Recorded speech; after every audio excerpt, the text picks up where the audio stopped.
Hi, this is Anisha, the editor of Identity, and thank you all for making it this morning for our winners panel in collaboration with IF Hub.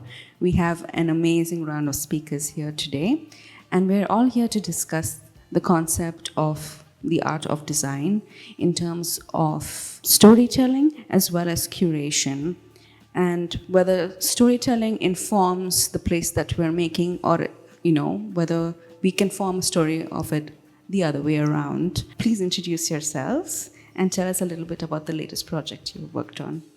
Hi, morning everyone. I'm Sejal Patel, Senior Director with Kristina, Zanic Consultants.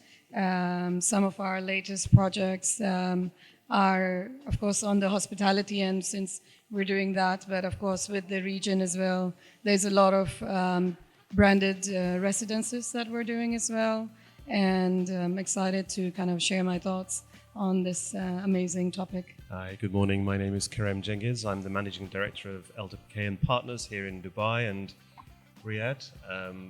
Very excited to be here and delighted to have been awarded this year. We're working on a wide variety of projects, from master planning through to hospitality, branded residential, and cultural projects. I can't talk too much about them because we're always under NDAs, but it's a very exciting time, and the topic we're talking about today is really quite pertinent to everything that we do. Hello, good morning everyone. I'm Reem Qamzi, founder of Rqitects Design Studio. I'm so happy to be here amongst all these amazing designers.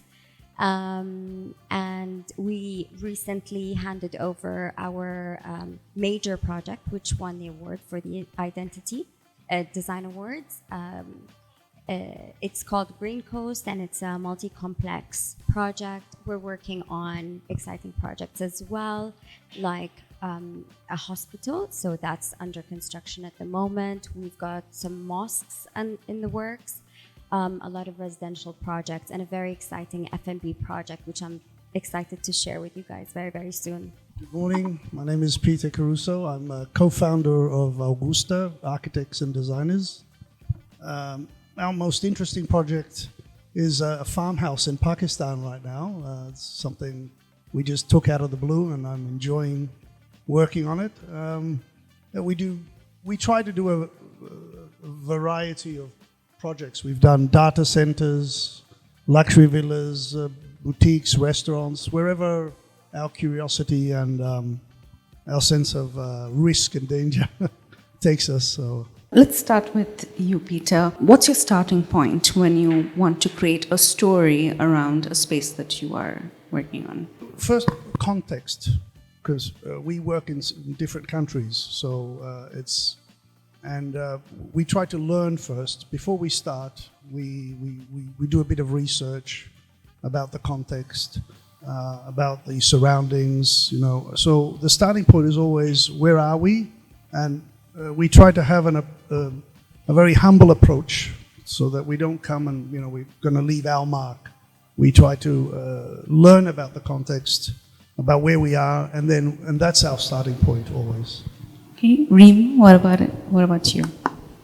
I think definitely context is very important, but the way I approach our projects is I always think of the client, the end user. What's their story? What do they want to convey within this space?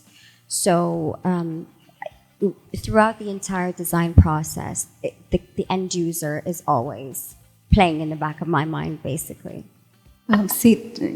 Okay, Kerem. I think really I would echo a lot of what the colleagues are saying here. Obviously context is important, but we try to take a holistic overview of all the components that are being demanded of us. So obviously the brief, the client, the stakeholders, the end users, as well as the place. And that narrative is really a response to how all of those converge together to create the end product. And so it's really a multifarious approach, and very much based on what the brief is trying to achieve. One of those will take precedence over the other, but all forming part of a singular narrative. Yeah, so again, like everybody's touched upon, and mostly all design studios do look at storytelling, which is almost like a cliche these days, but it is true to what everything's said. And just to add to that differently is from a hospitality interiors perspective, of course, our audience is much larger. So you do have to cater to a lot of different clienteles that would come. And I think how we can sort of create different identities for each project to have that space of belonging, or be it with the location or the culture. I think that is really a cue that we need to take on. Right. And in a place like Dubai, where it's so multicultural and you're designing for a wide range of an audience, where do you find the commonality or the common thread that binds? I think, again, it boils down to a lot of the research component. And if you talk specific in Dubai, well, one of the things that we found out when we were working with Garbu, which is in Dubai, a lot of information that is specific to Dubai, some things that's like a breeze blocks that you see driving around throughout Dubai, and you never pick it up till we actually found out that there is a particular pattern for Dubai, for Ras Al Khaimah, and so on. So there are these nuances that perhaps the end user may not pick up so visibly. It's not about research being in the face of design, but it's really how it holistically comes together and really supports the experience in itself. So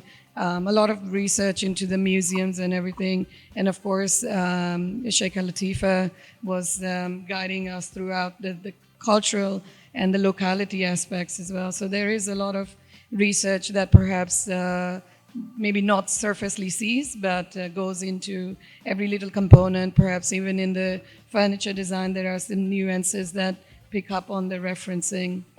Yeah. Kerem, what about your projects? So from our perspective, working in the Emirates is wildly different. I mean, Dubai has a very international feel. You know, it's a very New York, London, Paris type destination now. So the choices available around context are very different. Working in Abu Dhabi is very specific. There's a very keen sense of culture and history and place. And the end user the stakeholders we had were a large governmental entity. And they had a very clear, defined long-term ambition, which was to place themselves in the top 10 providers of that service, which is around ports and shipping.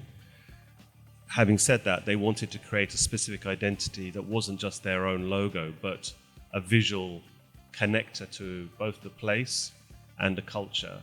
So wherever you went within Abu Dhabi's 30 islands and you were at one of the community interventions with the ferry terminal, you would know exactly that you were going on a ferry. You could walk around and say, okay, that's the ferry terminal.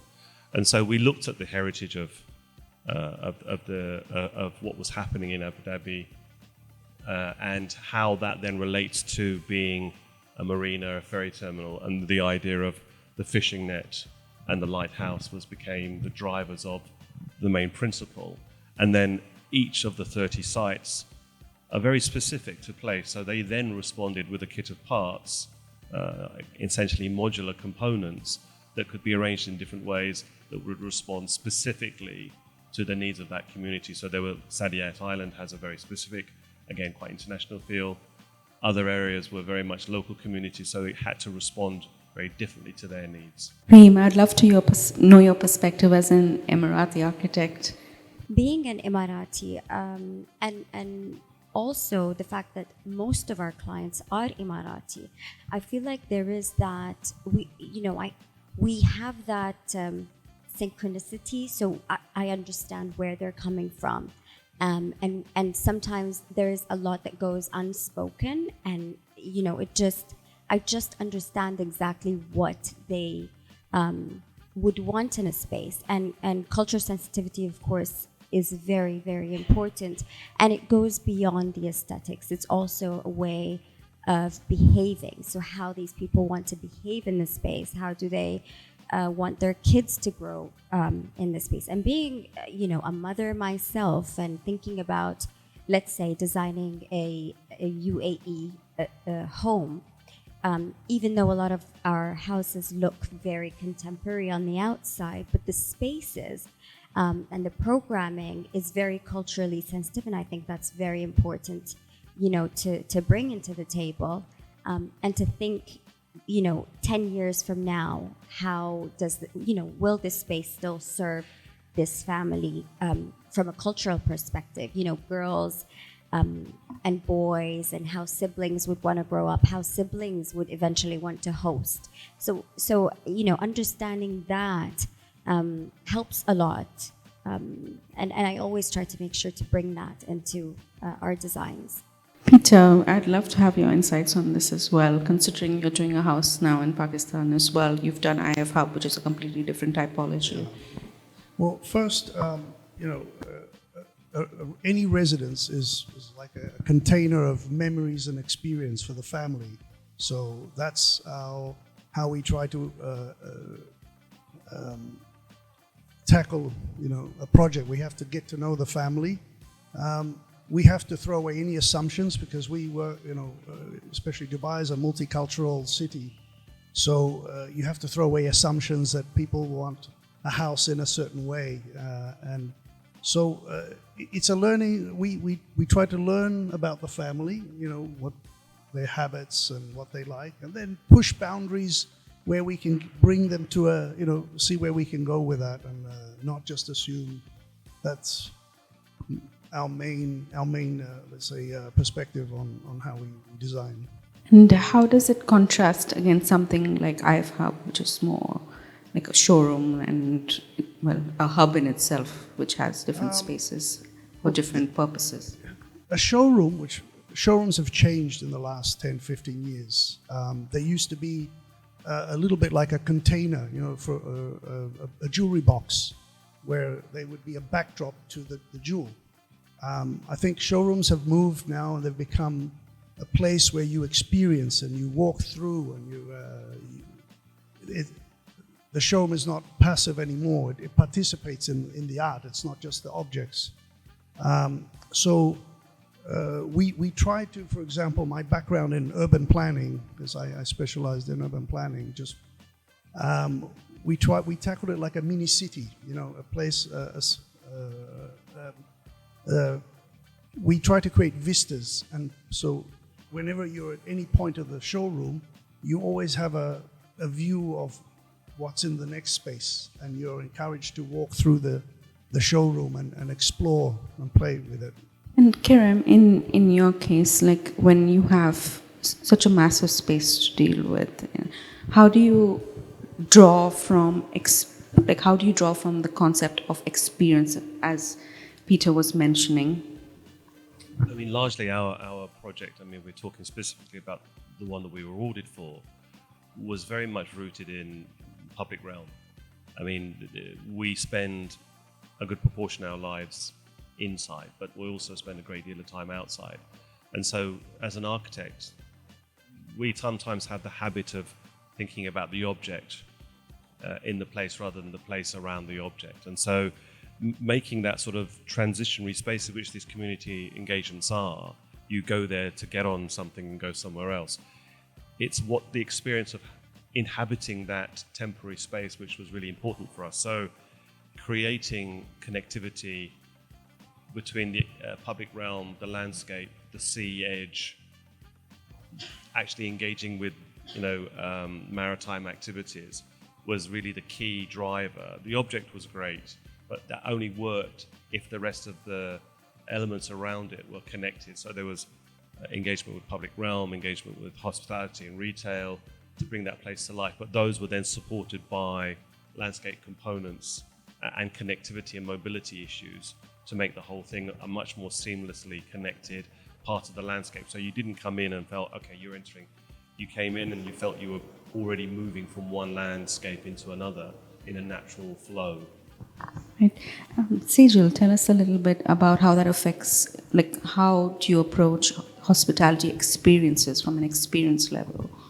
So, like, for us, the experiences are, of course, varied, and the way it all starts from the narrative that we talked about, but also the space planning on how we carve spaces. And like you said, there's the object, which is the hotel or the room that we're in or the lobby that we're in or the restaurant that we're in, but how the flow sort of works and which objects or which locations work with the outside as well. So because there's a lot of about seamless connections being inside out, a lot of especially if you're designing a resort, then there is that connectivity that you need to take care of.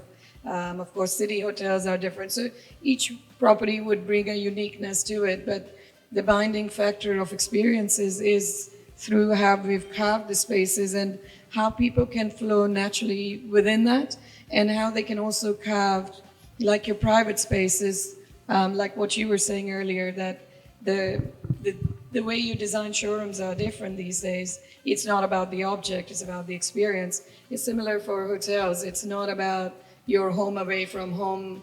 That was kind of back in the days, you come, you stay, you go. But it's all in the sense where what experience I'm going to get and what you would get as a different individual and what you can pull from the story, the location, and also different brand would offer different components. So the experience is very unique to everybody. And I think that's where we strive most, to create something that is very versatile. And it's not like one box that fits everybody. And in terms of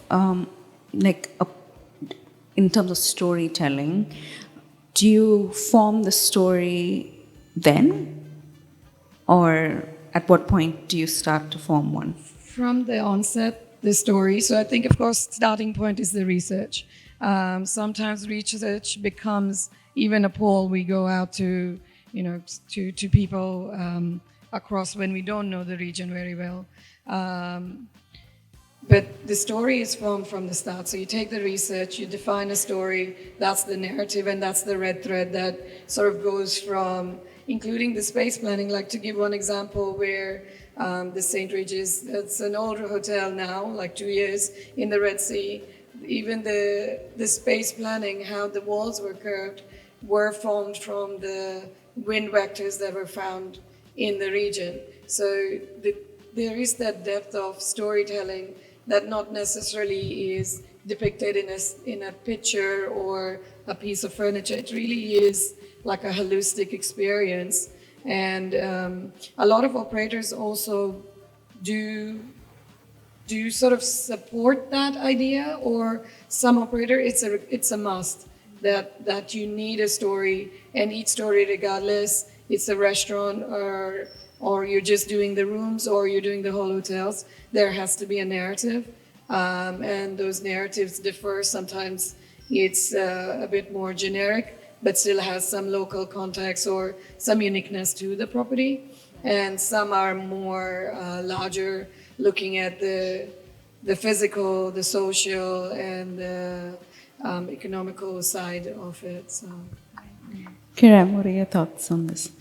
Look, I mean, the narrative is really important. I mean, I think, as you say, storytelling has become a sort of a byword now, which to a certain extent, in some contexts, becomes meaningless, because you're making up stories just to give yourself validity as a designer. I think sometimes that projects require a little bit of ambiguity. That there is, I think storytelling is design. And it's now with using words around it so people understand it better, or can hook into understanding design better. So it occupies an important role in what we do. But I think the story can sometimes be overplayed, and the design becomes forced. So sometimes I think having that ambiguity that allows people to layer in their own stories, their own narratives around the space that you're creating is important. So being that red line thread that you're talking about is important, but it shouldn't be so defined that it stops people from crossing across it and putting your narrative aside and creating their own narrative around that space. And that's when imagination comes in. That's when longevity starts to be established. And that's when places that we go to, for example, I go to 1 or 2 restaurants all the time because I'm connected to those places for a very specific reason, not just about the food or the decoration, but my own narrative, my own story has been created in that place with friends, with family, with acquaintances. And so I think storytelling has an important part, but it shouldn't be the defining factor that sets where that place needs to go and how long it will last. Reem, do you agree? I think you're nodding along quite a bit, so I wanted to ask. Yes, I definitely agree. And I feel like every project has its own case. For example, when we have to deal with residential projects, let's say we go on a site visit and we try to understand the context. The reality is a lot of our residential plots are, generic. There is not much to see there, not a story. So sometimes you really have to be creative and create that story, understand that client and create a story. And I find that, I don't want to say sticking to the story, but having that as a starting point, creating something from nothing and kind of going back to it throughout the design process really helps. The reality is a lot of projects don't have that romantic site or story behind it. So I find that sometimes you do need to bring in your creativity and create a story out of that, especially when the brief is so technical. So that's when I like to bring. Would you say to some extent the storytelling is for your sake as opposed to? Well, yes, I would say it's for my sake, and it's also for the team. I always tell them whenever you guys are going through a design block, just go back to the story, go back to square one, think about it. I find that it does help to guide you. And the reality is, with the sites that we have to deal with, I find that a lot of the times we have to make up that story. All right. What about you, Patel? Yeah, I agree. Sometimes the story comes after you've started, actually later in the process. And sometimes it's accidental, even. For example, we designed a data center in Jeddah, and we received a terrible batch of marble that was going to clad the lobby area. And we thought, what are we going to do? We're in trouble. So I thought, let's try acid washing it and see what happens. And it came out, it was beautiful. The final effect was this rough stone. So we thought, okay, then we're doing a place that's very technological, but we have this, beautiful stone that looks almost ancient and old because of the acid washing. And we said, okay, well, then our story is we're bridging the past, an old culture with the future, because a data center, as you know, has a lot of technology. And so we said, let's bridge the past and the future. And the story came out just like that. But I agree, the story sometimes is just made by the people that experience the space, and it's not that fundamental always. I'm also curious to know, what do you guys read? Where do you get the inspiration from? What do you read? Well, I think inspiration, of course, is everywhere, and it's if talking about specifically reading, there are a few websites about hospitality in general. So apart from design, I read a lot more on the technical side of things as well. I think, of course, each studio has its own sort of ways of storytelling and everything, and each project has its different ways. So for us, going back to storytelling side, it is very important because some of the operators use that as a welcoming for their guest. So they would tell about the story. And when you read about technical side, and going back to the other question, there are websites that are specific that talk about hospitality in general, and things perhaps don't really relate to design, but they ignite certain things that can give you inspiration on how you design your spaces. So, and then of course there's nature and all the other, I think also, not to give the age away, but inspiration, I think in the early ones was going through magazines. So now it's all become digital. So there's Not identity. a lot more. I do love the paper version for sure, but there's a lot available out there. And also, of course, not to forget the AI component. Research can become a lot more stronger. Of course, it can drive you in a different direction of its own. So it's really up to us as individuals how we kind of see what's out there, because there's a lot to see, and what we extract from it and how we use it. I think that is like a really an important component, because information is a lot more easily available these days on many fronts. Kerem? Maybe slightly contentious, but I try not to read too much that's related to my industry. I mean, I obviously get the journals, and that's part of what I do as a managing director, but when I read, I like to read books around history, culture, non-fiction, fiction, anything that takes me away from the job, because I run a business and I live the job every day. So when I get time to read, not reading about the job is really important. I like to read all sorts of books, a lot of fiction, non-fiction as well. I think when it comes to design inspiration, there's so much out there, and it doesn't necessarily have to be a magazine or a book. You can, small random things throughout your day can just inspire you. Driving around and seeing a boundary wall that reminds you of something that you've seen in your childhood. I remember I experienced that a few days ago. So I think it's all around you, and we could be in the same space and see completely different things and be inspired by different things. So it's not, I don't think you can define it into a frame. You could be inspired in the most unexpected ways. Peter, you I think mentioned in your bio that you like reading sci-fi novels, so I'm curious to know. Yes, how. sci-fi is probably has a big part of my life. So Larry Niven, Asimov, Heinlein. Sci-fi, I also like history. I also try to avoid reading too much about work. So I like psychology, anything that grabs my attention. Right. And how does that inform your work in some ways, or? Very much. Look, one of my professors back at university said, an architect should be a philosopher. I've kind of a little bit disagree, because you can over-intellectualize sometimes. So I think maybe have the knowledge of a philosopher, but not be too philosophical sometimes.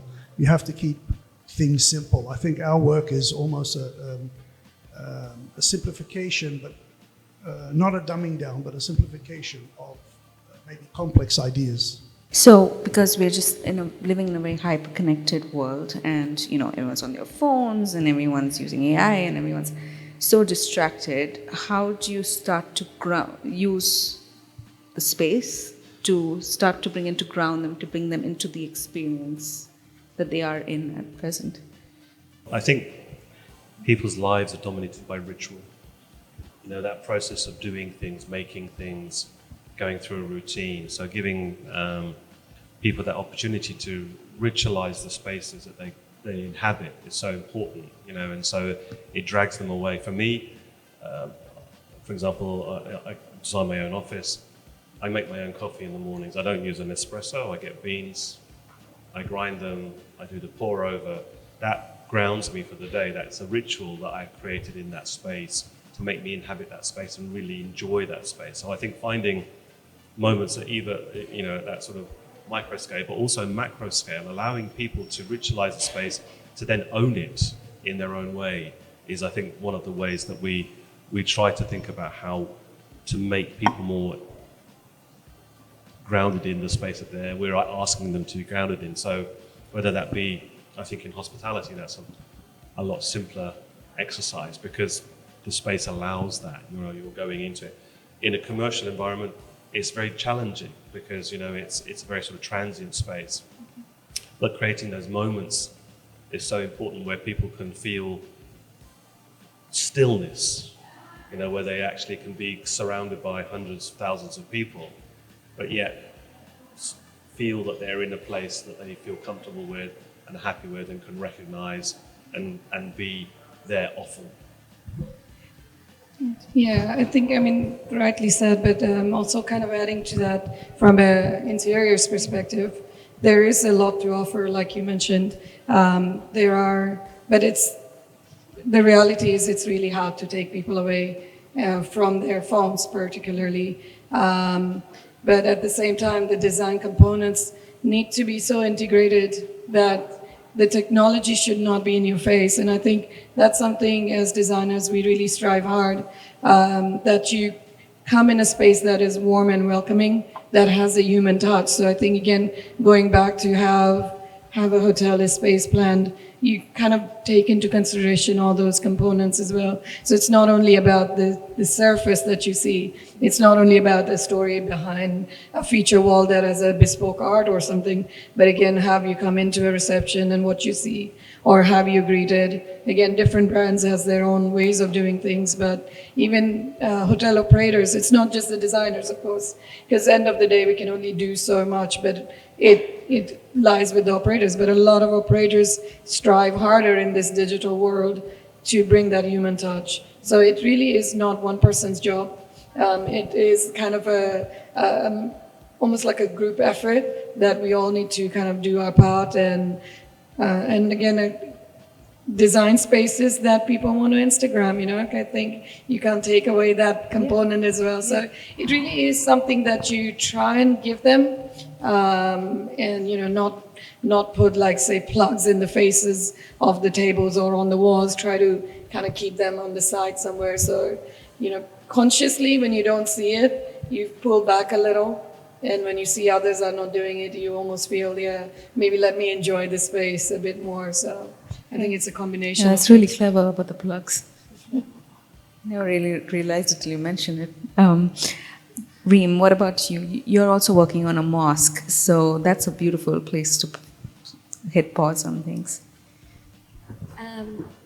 Well, first of all, just about the technology aspect of things, and, you know, trying to urge people to kind of slow down.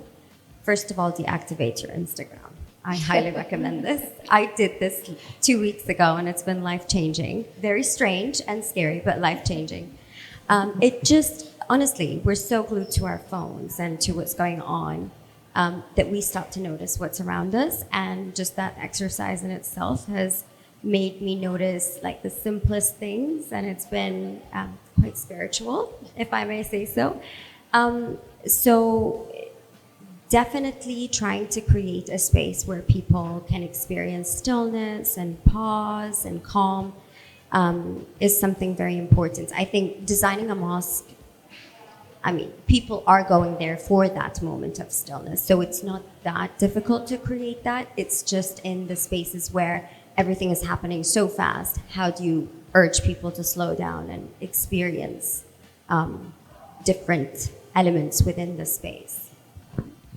I agree with some points before that technology should be in the background and should make things easy and almost be invisible.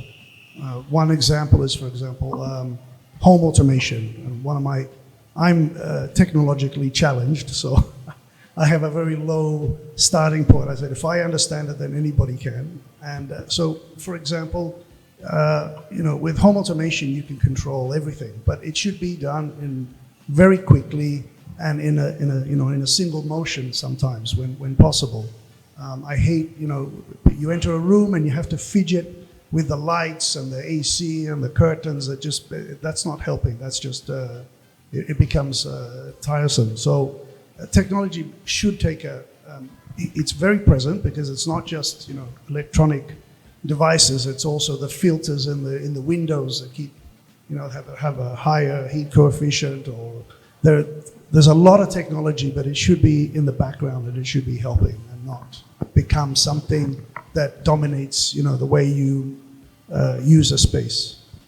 All right. I'm going to wrap up here, and then let's have some questions from the audience. Yeah.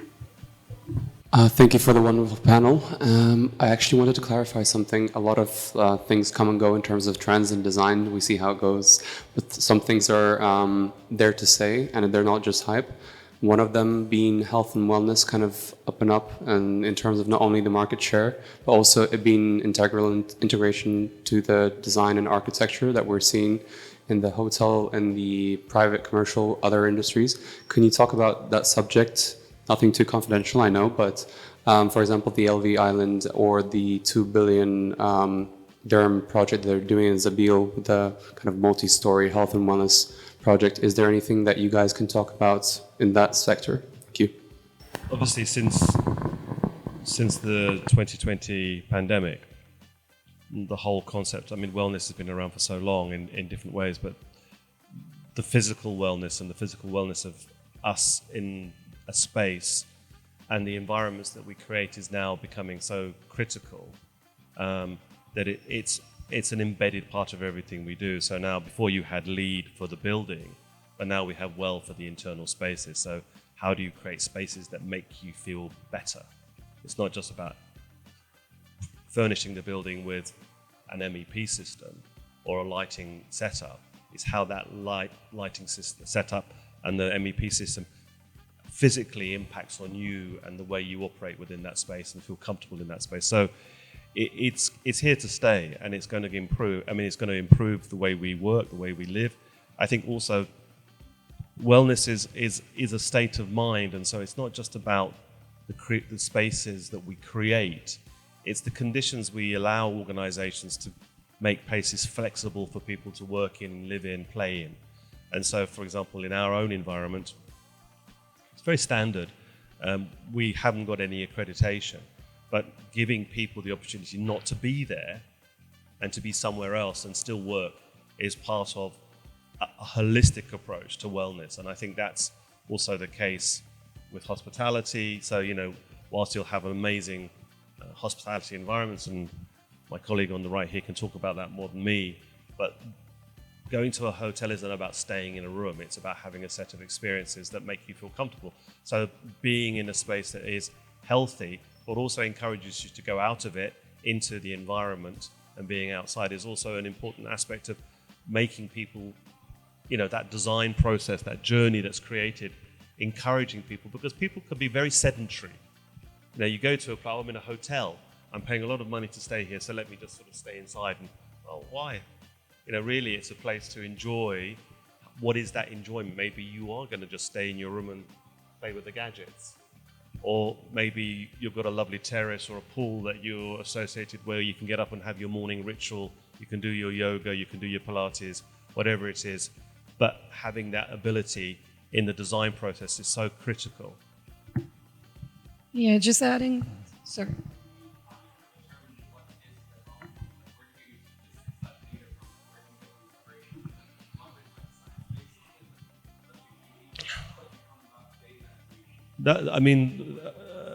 As I was saying, it's not mandatory. I mean, like LEED isn't mandatory. It's becoming more mandatory. And I think one of the things that this region has long suffered is a lack of, what's the word I'm looking for? The mandatory application. So Dubai particularly has quite a low threshold in terms of what you need to meet to make a building successful. More enlightened clients are then taking that up with different levels of accreditation, whether they be LEED, whether they be Estadama, or whether it be Pearl, depending on where you are in the GCC. And now you have WELL. Now that actually gives you a set of metrics that gives you a different levels of performance. So you have your bronze, gold, silver, platinum, just as you do with LEED. And so that also adds a big factor into how much you spend on a project. So it's set against financial spend. And unfortunately, like many things in the world, it's related to money. And so how much do we as designers control that process? Very little. It's really stakeholder driven. And if it's left down to individual stakeholders, they will always generally choose the most expedient route, which is spend less money. But if that is mandated at an official level, at a governmental level, then our environments will improve considerably. And that's happened, as you know, I'm assuming you're European. The European Union is very heavy on mandating certain criteria. And I think, considering, sorry, I'm talking a lot, considering the challenges that we face in this region, I think we need more mandated, particularly in public spaces and in places where people gather. I think it's harder in private residential places. It's usually a personal choice. But I think in civic spaces, in hospitality environments where people are put together, there should be more mandating. Yeah, just to add to that, I think you've explained it very well, and it really depends on the stakeholders. And we've been lucky enough to be working with a lot of clients who are sort of having these mandates and have designed a few of the LEED Platinums or Mustadama and Estadama, both depending on the region. But just one thing to add to the earlier question about wellness. We are designing one hotel in Saudi, which is wellness driven, and it drives down from the operator. So even in some of the rooms, they actually have like a fitness wall that is integrated beautifully in the design. So it's there for you to use it if should you choose to, or go to the gym that is equally attractive for the guests. But operators are also trying to find these balance, because we do need to have that wellness component. And it's not only, like you said earlier, it's not only in the materiality, but it's how you're making people feel, and what you want out of it is equally important. So there is that. And to the second question, we work with specialists. You asked about calculations and everything. So from an ID perspective, whilst we are doing these LEED Platinums, which are extremely challenging to work and achieve, but we do get guided. So it's of course, it starts from the product. So a lot of the brands, even what you would see here, have a lot of certifications that we work with. So that makes our job easier. But there is a lead consultant who studied, as a career, how to develop these things and how to guide the people like us to do our job better. So it's not only us who will say, yes, let's pick this, that is what we're going to get the rating for. We do get guided, and there are certain points that we need to meet, and it's a collaborative effort that we need to do. Actually, that was a point. A lot of the research is done by suppliers for us. They'll come, we've got this light that now changes during the day, and with your circadian rhythm. So a lot of the research is done by the suppliers, and we gets transferred to us. I'll second that. I think we as an industry we don't value our suppliers enough. I think reality is that they contribute a great deal to making our industry successful, and I think they should be much more recognized for the parts they play in making our lives as designers easier. Right. Reem, you also had your winning project was a LEED. So the Green Coast project was a gold accredited. We achieved the LEED gold standard, and obviously this was not a one-man show. We had to work with a LEED company, and they had to give us all the so the guidance, basically. Your input is in design, but then also you have a technical brief that you have to achieve, and it's all about collaboration. You different groups of people from different backgrounds come together to make that brief a reality. Thank you so much for your time. I think we had a really productive discussion, a lot of new learnings, inspiration, and thank you all for joining us. Thank you. Really an amazing Thank you. audience.